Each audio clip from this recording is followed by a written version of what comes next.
क्या होगा जब पृथ्वी पूरी तरह से बर्बाद हो जाएगी और इंसान सिर्फ एक छोटी सी डोम सिटी में फंसे रह जाएंगे, जहाँ से बाहर का वातावरण इंसानों के रहने लायक नहीं बचा था। मगर तभी वैज्ञानिक एक ऐसे ग्रह को खोज निकालते हैं जिस पर कि एक खास एलिमेंट पाया जाता है, एक ऐसा एलिमेंट जो कि पृथ्वी के वातावरण को फिर से ठीक कर सकेगा। मगर उस ग्रह पर वहाँ की ऑलरेडी एक लाइफ फॉर्म मौजूद है जो कि इंसानों को उनकी अपने रिसोर्सेज लेने नहीं देगी। तो अब क्या इंसान अपनी प्रजाति को बचाए रख भी पाएंगे? चलिए शुरू से जानते हैं आज की इस जबरदस्त कहानी में। कहानी की शुरुआत साल 2500 की पृथ्वी से होती है, जहाँ तक बाहर का वातावरण इंसानों के रहने लायक नहीं बचा था। सैकड़ों सालों से हो रहे एनवायरमेंट चेंजेस से आखिरकार वो समय आ ही गया जब इंसान खुले रूप से पृथ्वी पर सांस भी नहीं ले सकते और करोड़ों लोगों के मारे जाने के बाद कुछ चुनिंदा इंसानों ने अपने बचाव के लिए एक आखिरी इंसानी कॉलोनी बनाई है जो कि एक डोम के अंदर बंद है। इस डोम के अंदर वैज्ञानिक लगातार वातावरण को इंसानों के अनुरूप बनाए रखते हैं, जबकि बाहर तो अब कोई सांस भी नहीं ले सकता। वहीं अब समय के साथ डोम के अंदर भी ऑक्सीजन कम पड़ने लगी थी। अब यहाँ से हमें एक मिलिट्री कमांडर साइलस दिखाया जाता है जिसके की सम्मान में आज एक फंक्शन था। दरअसल साइलस ने अपनी टीम के साथ मिलकर एक ऐसे ग्रह को ढूंढ निकाला है जिस पर कि हाइड्रोन नामक एक एलिमेंट पाया जाता है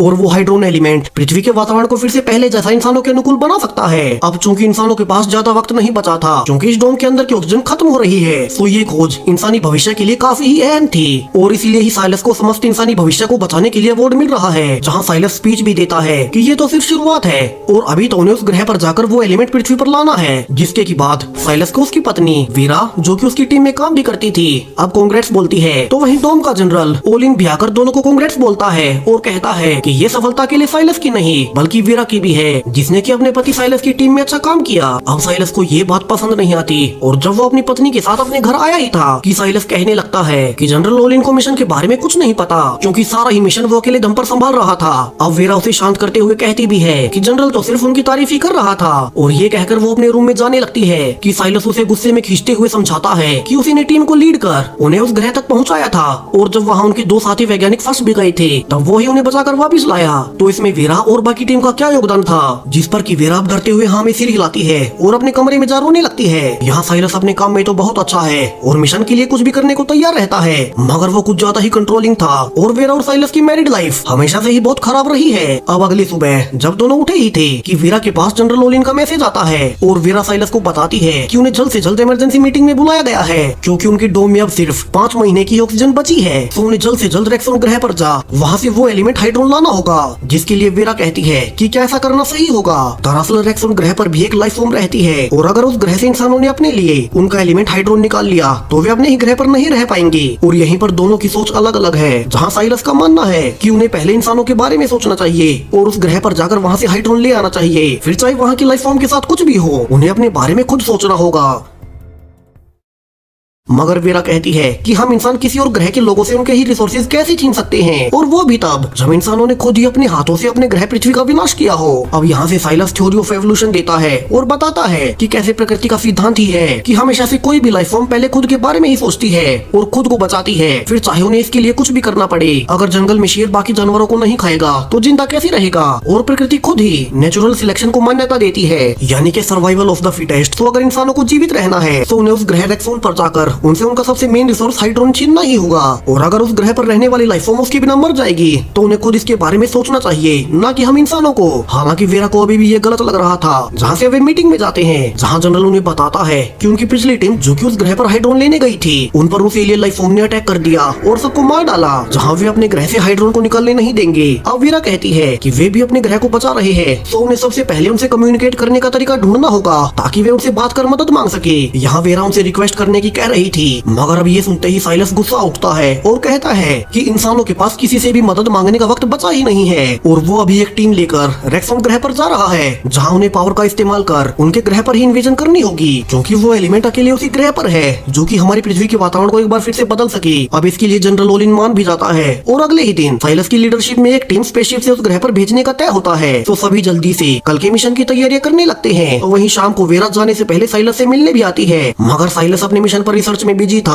और वैसे भी दोनों ने कभी साथ में अच्छे से वक्त बिताया ही नहीं। तो आज भी हमेशा की तरह वीरा अकेले ही डोम में बाहर घूमने चली जाती है, जहाँ तो घरों से बाहर घूमने पर भी उन्हें मास्क पहनना पड़ रहा था। अब अगली सुबह जब वीरा हर रोज की तरह जॉगिंग कर ही रही थी कि तभी वहाँ साइलस आता है और बताता है कि वो अपने मिशन के लिए रेक्सोन ग्रह पर निकल रहा है। जिसके की बाद वीरा साइलस के लिए वीडियो मैसेज भी भेजती है कि हम इंसानों को उन एलियंस को मारने की जरूरत नहीं है। तो वही साइलस जो कि अपनी स्पेसशिप में बैठ ही रहा था अब वीरा के मैसेज को बिना पूरा सुने अब उसे काट देता है और वीरा देख पाती है कि फाइनली उनका स्पेसशिप पृथ्वी से निकल चुका है और हाइपर स्पीड के इस्तेमाल से जल्दी रेक्सोन ग्रह पर पहुंच जाएगा।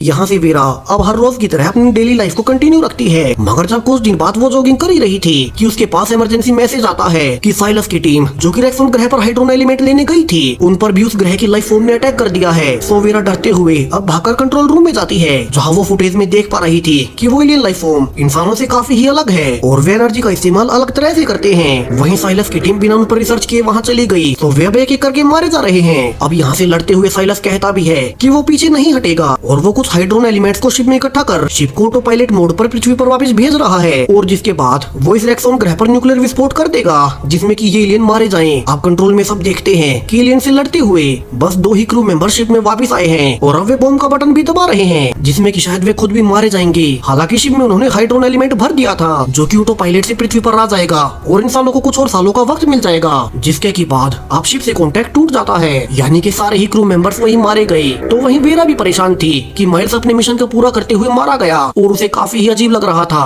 तो वहीं अगले ही दिन जब वो वापस से काम पर आती है तो बाकी मेंबर्स उसे कहते हैं कि आज उसे काम पर आने की जरूरत नहीं थी, मगर वीरा कहती है कि उसे पता ही नहीं कि इस वक्त उसे कैसा महसूस करना चाहिए। उसकी लाइफ का बहुत बड़ा हिस्सा माइल्स के साथ गुजरा है और अब जब वो नहीं है तो उसे बड़ा ही खालीपन महसूस हो रहा है। वहीं उसकी दोस्त कहती है कि वीरा तो इस मिशन के खिलाफ शुरू से थी तो उसे खुद को गिल्टी नहीं मानना चाहिए। यहाँ से अब कुछ दिन बीत चुके थे जहाँ वीरा अपने घर पर सोच ही रही थी कि उसकी लाइफ पिछले कुछ दिनों में कैसे बदल गई कि उसके पास एक मैसेज आता है कि उनकी स्पेसशिप रेक्सोन ग्रह से हाइड्रोन एलिमेंट लेकर पृथ्वी के पास आ चुका है। मगर सबसे अजीब बात, उन्हें शिप में अभी भी 2 क्रू मेंबर्स के जिंदा होने के ट्रेसेस मिले हैं जिनमें से एक उसका पति साइलस भी है। हालांकि उनका शिप अभी भी ऑटो पायलट मोड पर है तो उन्हें नहीं पता कि उनकी हालत कैसी होगी।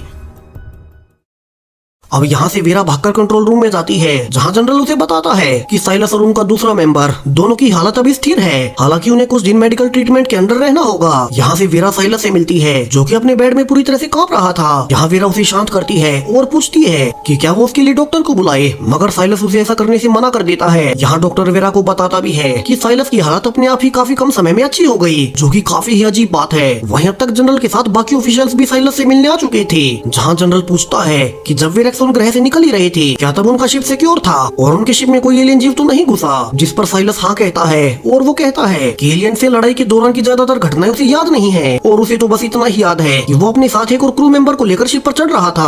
अब जनरल बताता है कि वो मेंबर मैथ्यू था जो कि अब सेफ है और साइलस ने उसकी भी जान बचाई है। यहाँ साइलस आगे कहता है कि फिर उसने शिप में हाइड्रोन एलिमेंट को इकट्ठा कर वहाँ एलियंस पर न्यूक्लियर अटैक किया और चूंकि वो खुद घायल था इसीलिए ऑटो पायलट मोड पर शिप को रख पृथ्वी पर वापस लौट आया। अब आगे वो कुछ भी कह पाता उससे पहले ही वीरा कहती है कि चूंकि साइलस की हालत अभी पूरी तरह से ठीक नहीं है तो वे आगे की पूछताछ उसे बाद में कर सकते हैं। मगर जाने से पहले जनरल कंफर्म करना चाहता था कि कहीं कोई एलियन उनकी शिप के आसपास तो नहीं आया था। जहां साइलस उसे कंफर्मेशन देता है कि उन्होंने किसी भी एलियन को शिप के करीब नहीं आने दिया। अब रात को वीरा साइलस का ध्यान रख ही रही थी जहाँ साइलस उसे देखकर कहता है कि वो बहुत सुंदर है। वीरा ने अपनी पूरी ही लाइफ में साइलस से ये बात कभी नहीं सुनी थी और वो इसे काफी ही खुश होती है। वहीं सुबह जब डॉक्टर साइलस से मिलने भी आता है तो इस बार भी साइलस फिर से वीरा को ग्रीट करता है, जहाँ उसका पूरा ही नेचर रेक्सोन ग्रह से आने के बाद पूरी तरह से बदल चुका था। अब यहाँ पर दोनों बातें कर ही रही थे कि उन्हें इमरजेंसी में कंट्रोल रूम में बुलाया जाता है, जहाँ वे शिप के अंदर की फुटेज देखते हैं। जब साइलस दूसरे क्रू मेंबर मैथ्यू को लेकर अंदर आया ही था तो उनके पीछे पीछे 2 एलियंस भी शिप के अंदर आ गई और ये देखकर सब अलर्ट हो जाते हैं कि उनके शिप के साथ 2 एलियंस भी पृथ्वी पर आ चुके हैं। तो उन्हें जल्दी से उन्हें ढूंढना होगा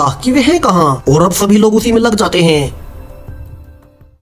वहीं जब शाम को वीरा नहा रही थी तो साइलस बड़े ही अजीब ढंग से उसके पास आता है। अब वीरा पूछती है कि तुम जिंदा कैसे बचे। साइलस बताता है कि वो तो बस लकी था और अब वो वीरा का ध्यान रखना चाहता है। यहाँ से सुबह साइलस वीरा के लिए पहली बार ब्रेकफास्ट भी बनाता है, जहाँ उसने उसकी फेवरेट स्ट्रॉबेरीज भी लाई हुई थी। जहाँ वीरा सोचने लगती है कि साइलस रेक्सोन ग्रह से आने के बाद इतना कैसे बदल गया और उसने कभी उसकी इतनी केयर नहीं की। वहीं अब तो वो उसकी सारी ही पसंद नापसंद को ध्यान रखता है, मगर फिर उसे एहसास होता है कि शायद से उस ग्रह पर अपने साथियों को मरते देख साइलस बदल गया होगा। अब ऑफिस में वीरा की दोस्त भी पूछती है कि क्या उसने साइलस में कोई बदलाव महसूस किया है। यहाँ वीरा कहती है कि अब वो अचानक से ही उसकी बहुत केयर करने लगा है। जहाँ उसकी दोस्त कहती भी है कि सबको लगता है कि जो 2 एलियंस उनकी शिप में आए थे उनका कहीं भी कोई नामो निशान नहीं है। तो वीरा को ध्यान रखना होगा कि कहीं उन एलियंस ने साइलस और मैथ्यू के साथ कुछ किया ना हो। अब यहाँ अपने काम से वापस आने पर वीरा फिर से पाती है कि साइलस ने उसके लिए ऑलरेडी डिनर बना रखा था, जिसे कि वो काफी ही खुश होती है और दोनों बाद में इंटीमेट भी होते हैं। मगर अब जब वे सो ही रहे थे कि अचानक से बहुत सारे सोल्जर साइलस को पकड़ने आते हैं और वेरा को बताया जाता है कि साइलस और मैथ्यूज दोनों को ही पकड़ने का आदेश जनरल ओलिन ने दिया है। जहाँ मैथ्यूज का तो अभी इंटरोगेशन भी चल रहा था और उसकी पहचान पूछने पर वो बड़े ही अजीब तरह से अग्रेसिव होने लगता है और अजीब सी आवाजें निकाल रहा था, यानी कि जो एलियंस उनके शिप में घुसे थे वे किसी तरह से मैथ्यू की बॉडी में घुस उसे कंट्रोल करने लगे। यहाँ ओलिन कहता है कि इसीलिए ही साइलस और मैथ्यूज उस धमाके से बच शिप पर वापिस आ गए, क्योंकि एलियंस चाहते थे कि वे उनके जरिए पृथ्वी पर आ जाएं और जान पाए कि इंसान है कौन। ओलिन आगे कहता है कि इसका मतलब ये भी है कि साइलस भी अब पहले वाला इंसान नहीं बचा होगा और वो एलियन उसके अंदर हो सकता है जो कि शायद अपने ग्रह रेक्सन को बचाने के लिए साइलस के जरिए उन्हें कोई नुकसान पहुंचा दे।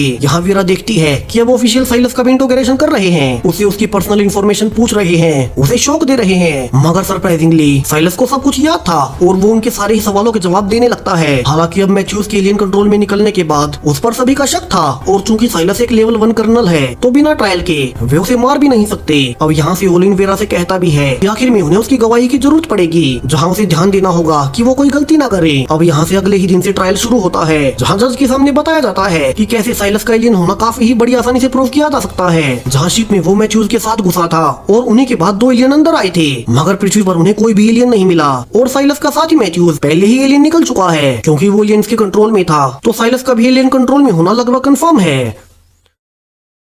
अब डॉक्टर भी कहता है कि जो मशीनें हम इंसानों ने अभी तक बनाई हैं, उनसे हम डिटेक्ट नहीं कर सकते कि साइलस की बॉडी में वो एलियन जीव है भी या नहीं, क्योंकि वे जीव इंसानों के शरीर में प्रवेश कर उनके डीएनए का एक हिस्सा ही बन जाते हैं ताकि किसी को पता ना चले। तो किसी भी इंसान के बिहेवियर को देख ही पता लगाया जा सकता है कि वो एलियन उसके अंदर है या नहीं। यहाँ डॉक्टर आगे कहता है कि सभी ने अब तक नोटिस किया है जब से साइलस रेक्सन ग्रह से वापिस आया था वो काफी ही बदल चुका है, जो की उनके दावों को और मजबूत कर रहा है। वहीं वीरा की गवाही के वक्त अब वो बताने लगती है कि ये सच है, साइलस पहले से थोड़ा बदला तो है, मगर वो ऐसा वहाँ हुई लड़ाई के कारण हुआ था, जहाँ वीरा सबको यकीन भी दिलाती है कि ये उन्हीं का साइलस है और किसी एलियन के कंट्रोल में नहीं है। जहाँ साइलस खुद भी सबके सामने कहता है कि वो तो बस रेक्सन की लड़ाई से परेशान था और इसीलिए ही ऐसे बिहेव कर रहा था, सोना चाहते हुए भी। अब साइलस को जज को छोड़ना ही पड़ता है, हालांकि उसे कुछ और दिन गवर्नमेंट की निगरानी में रखा जाएगा। जहाँ घर आने के बाद अब वेरा उसे कहती है कि उसे ऑलरेडी पता है साइलस के अंदर वही एलियन है, यानी कि उसे शुरू से ही पता था। और वो आगे कहती है कि वो कभी भी इंसानों की सोच से खुश नहीं थी कि इंसान रेक्सन ग्रह के जीवों को मार